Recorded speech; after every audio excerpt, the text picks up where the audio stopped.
Let us understand what do you mean by holding company and subsidiary company. Very, very important.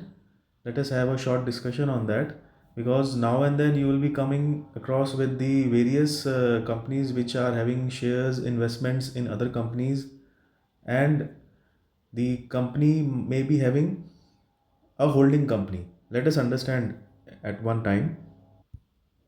See, there are two conditions to be satisfied, number one and number two. Let us understand with the help of example.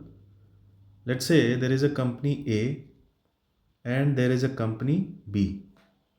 Okay. So when this A will be treated as holding company and B will be treated as subsidiary company, let us understand. See, if company A controls the board, this is the first condition, one of the conditions you can say. If company A holds or controls the board means board of directors. See, the company is run by the board of directors, the owners are shareholders. So when company A has control over the board of directors, then the company A will be treated as holding company. But you have to understand one more thing, that controlling the board, what does that mean? It means that the company A should be in a position to appoint or remove all or majority of the directors in company B. Are you getting the point? Company A should be in position to appoint or remove all or majority of the directors of company B. Then only it will be said that the company A is having control on board of the company B. This is the one condition where the company A will be treated as holding company and B will be treated as subsidiary company. Now let us come to second condition.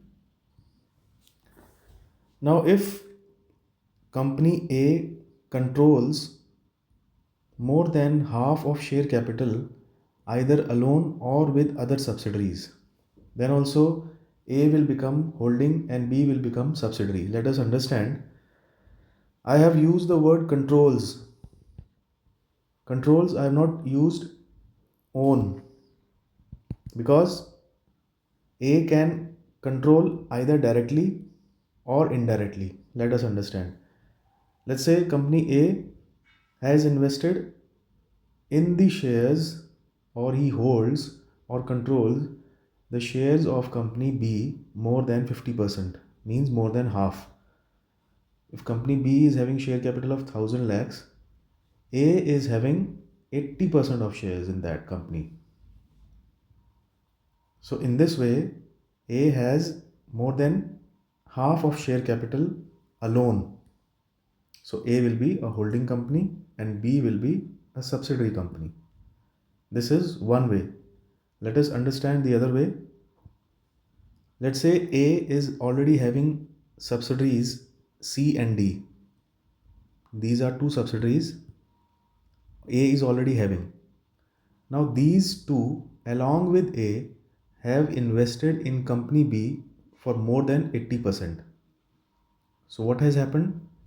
C and D are already subsidiary of A. Now they can alone invest in company B or they can jointly invest in company B. But the control or ownership should be more than 50%, which is correct in this case.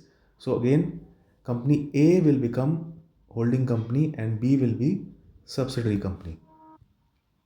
Let us understand one more situation. The picture will be clear now. Let's say A is having investment in C 100%, means A is holding shares in C for 100%. Whatever shares C company has issued, all are held by A. So A is holding and C is subsidiary company. Now, what C has done, C has invested more than 80% shares in B. Means whatever shares B is having, company B is having, more than 80% C company is holding. So in this case, company C has become holding company of B.